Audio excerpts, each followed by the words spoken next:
again. This is Mr. Ben for the GCLS Library, and welcome to another edition of Know Your History.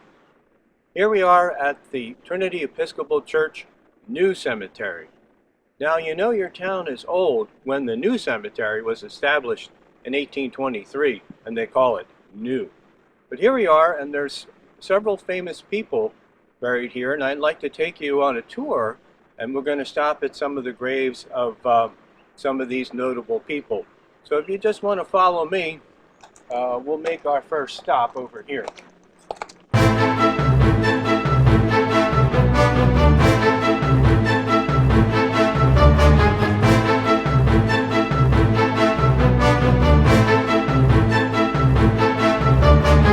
Now this gentleman is John Pearson, Uncle John, as he is affectionately known. Uncle John was a representative in Congress. He was a senator. He was elected on the same ticket as Abraham Lincoln, and he served in the Senate for 4 years from 1861 to 1865. He's also known as the bridge builder.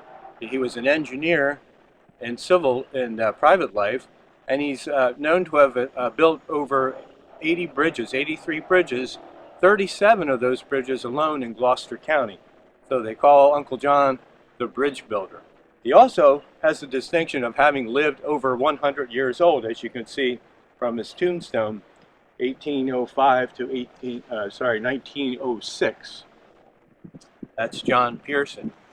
Now, one monument that dominates the horizon in this cemetery is that of General Charles Garrison Parker, and you can see it, that obelisk, gray obelisk in the center of the cemetery, and that's where we're going next. We'll head over there now.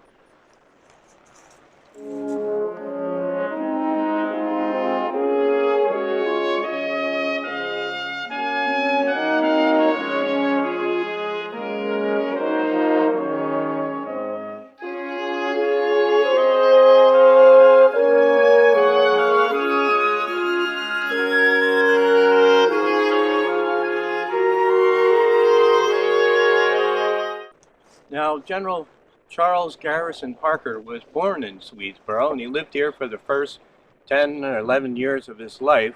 His father died when he was just 3 or 4 years old, and his mother was left a widow to raise 8 children.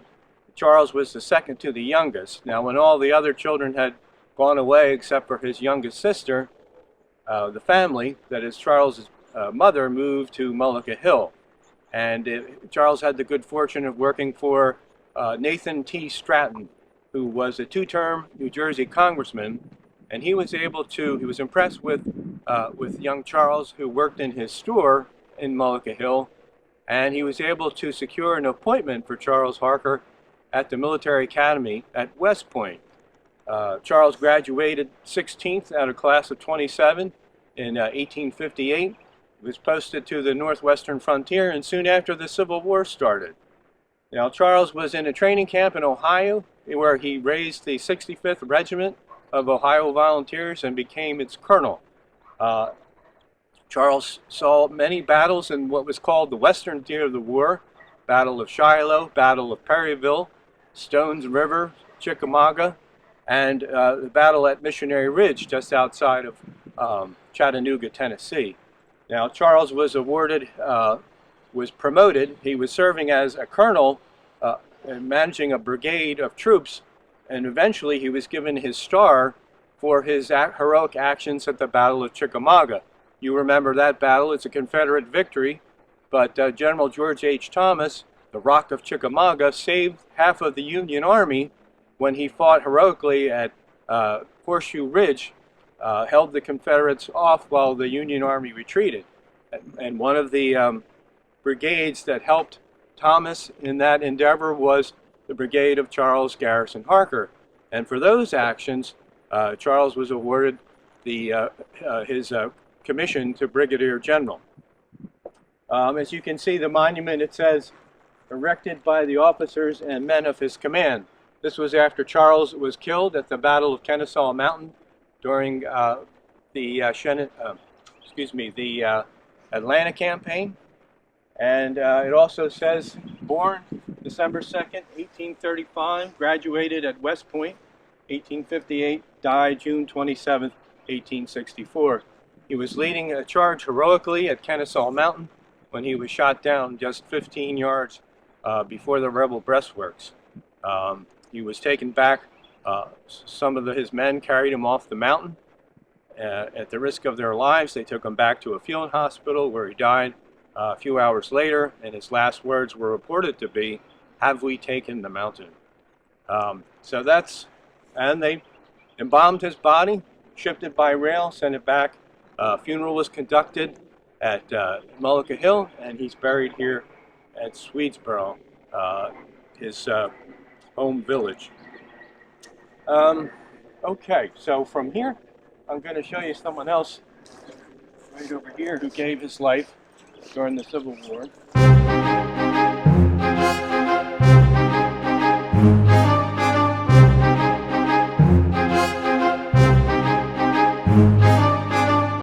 This is Lieutenant Joseph Pearson, who helped raise Company F of the 12th New Jersey.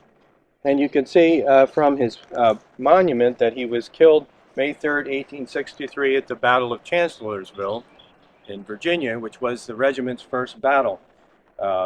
Pearson was leading the regiment because Captain Stratton had been wounded, and Pearson took over, but he was shot and killed, and his body was left on the field of battle.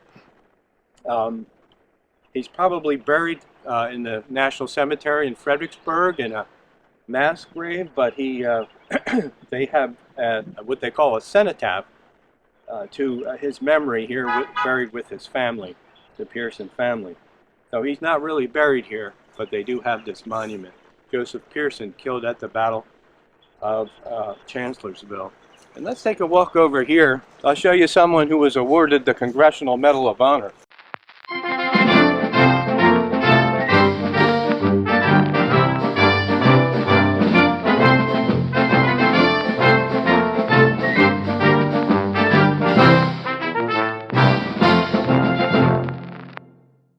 Lewis Henry Carpenter was born in Gloucester, and he grew up in Philadelphia. You might say, well, why is he buried here? Well, he's buried among his family. He never actually lived in Swedesboro. He wasn't born here. He's not a native of Swedesboro. But he's related to the Strattons and the Howeys and some of the other famous founding fathers of the town. So he's buried here in the family plot. Now, Carpenter was a medical student at the University of Pennsylvania when the Civil War broke out, and he gave up his studies and enlisted in the regular army in the 6th U.S. Cavalry as a private, and he rose all the way to the rank of lieutenant colonel. He was breveted, a promotion given to him for bravery at the Battle of Gettysburg, and again, a brevet promotion at the Battle of Third Winchester, which is in the Shenandoah Valley. After those accomplishments, he took a lieutenant colonelcy with the 5th United States Colored Troops. They were black soldiers led by white officers, and he served with that regiment until the end of the war. Now, after the war, he didn't go back to his medical practice. He stayed in the Army, which he would stay in the Army for 32 years. He went out to the west, where he was in command of Company H, 10th U.S. Cavalry, also known as the Buffalo Soldiers. Now, the Buffalo Soldiers helped to rescue Forsyth scouts. There were 50 frontier scouts under Major Forsyth, Sandy Forsyth, who were under attack by about 800 hostile Native American tribes. Cheyenne and Sioux Indians were surrounding Forsyth when Lieutenant Carpenter, or then Captain Carpenter, with Company H of the Buffalo Soldiers, rode to the rescue, saving Forsyth and many of his scouts from certain annihilation. And for this action and for a subsequent action where he fought, again, circling up the wagons and fighting off the hostiles, for that action and for the fight at Beecher's Island, where he saved Sandy Forsyth, Carpenter was awarded the Congressional Medal of Honor. Now, those actions occurred in the fall of 1868. He went on to serve, had a distinguished career out west, and he also served in the Spanish-American War. So that's 3 wars: the Civil War, the Indian Wars, and the Spanish-American War, where Carpenter served. He retired as a brigadier. He was promoted to brigadier general and retired the next day in 1899, and he lived until several years later, where he was lecturing and until 1916 and giving talks and writing books and so forth. But he lived in Philadelphia. But again, as I said, because of his family connections, he's buried here. Lieutenant or General now Lewis Henry Carpenter, Congressional Medal of Honor winner. Okay, so I'll take you back here to someone who's not a soldier.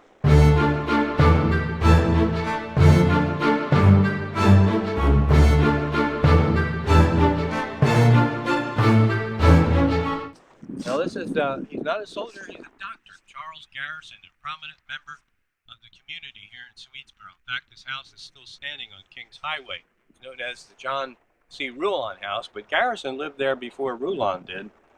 And Garrison was a physician who was said he kept 5 fast horses in his stable so that he could respond to any problems. People were sick, he would make house calls. Can you imagine that? A doctor who made house calls with his always ready to go, regardless of the weather.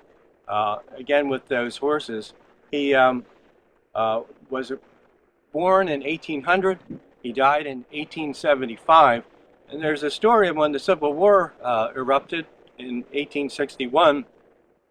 His competition, Dr. Luther Foster Halsey, the 2 doctors in town, had to decide who was going to serve in the army and who was going to stay home and take care of the needs of the community. And it said that they drew straws, and whoever got the short straw or the long straw, I'm not sure which, went into the army. That turned out to be Dr. Halsey, and Dr. Garrison stayed home, which only makes sense because in 1861, Garrison is 61 years old, a little old to be serving as a surgeon in the army.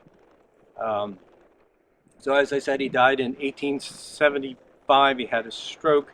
He's buried here with his first wife, Hannah.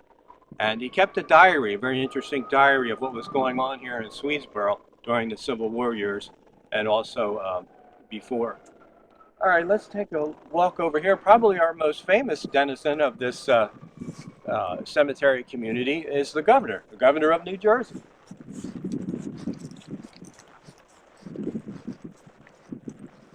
Here lies Governor Charles Creighton Stratton beside his wife.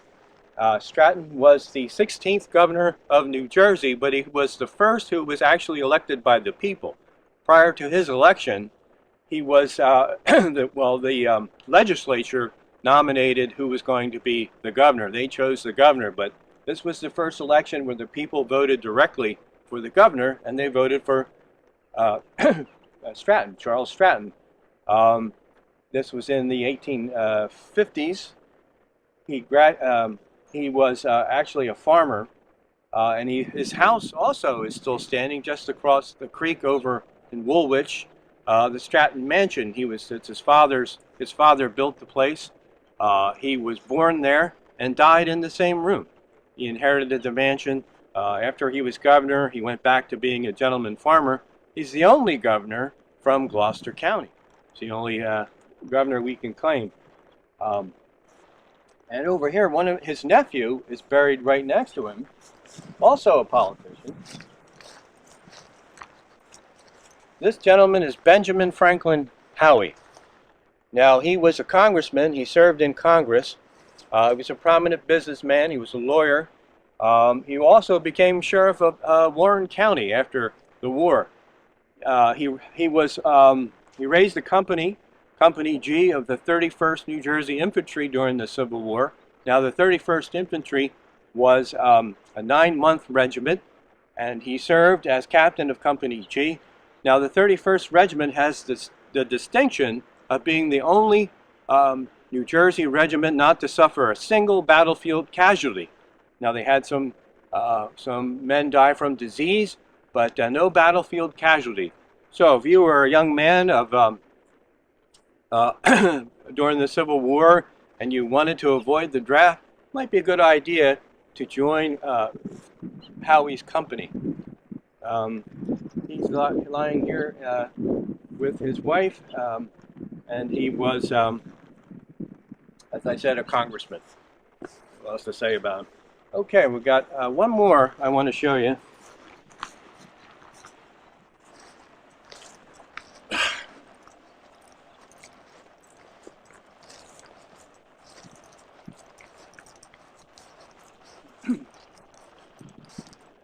Now this is Luther Foster Halsey, Dr. Halsey.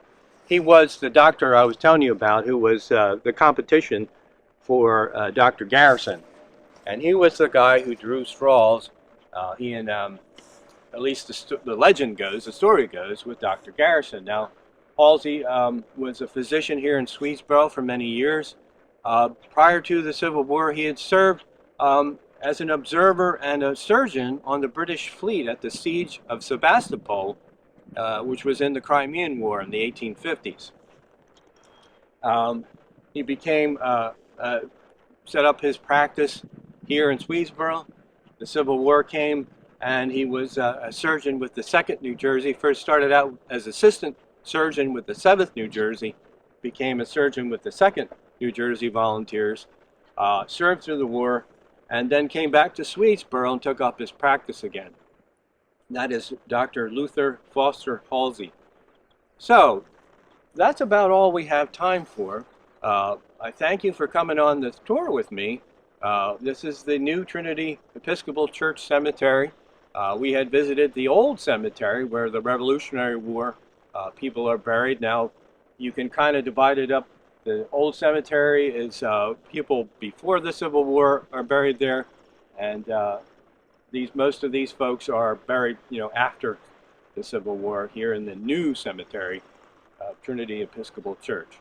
Well, thanks for joining us, and I hope you'll come again for the next edition of Know Your History.